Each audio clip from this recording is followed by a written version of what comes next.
arkadaşlar. Bu benim yeni uzaktan kumandalı teknem. Dayım aldı. Şimdi ise onu bir deneyeceğiz bir. İlk önce suya koyacağız. Bu tuşla hızlandırılıyor.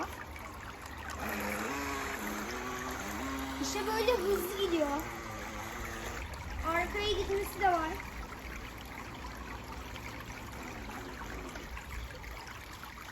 İleri. Dönme. Şöyle bir geri alalım. Ve de gemi.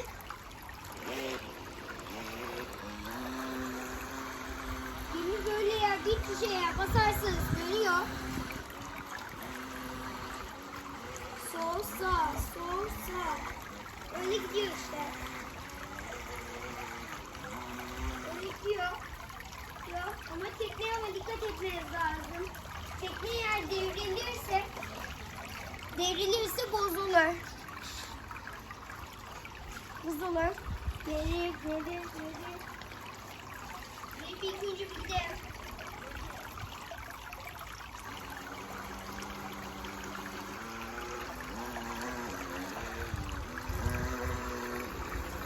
İşte böyle gidiyor. Yuvarlak yapabiliyor.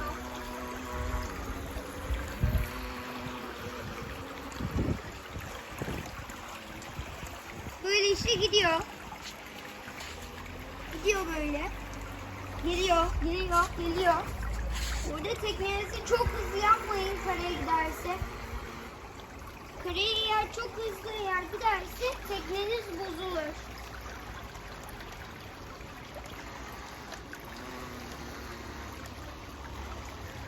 Böyle işte çok hızlı gidiyor.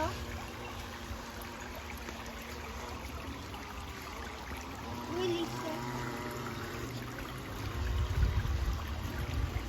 Böyle bir dönelim bir.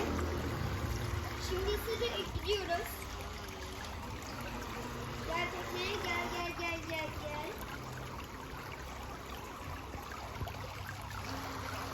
Geliyor işte.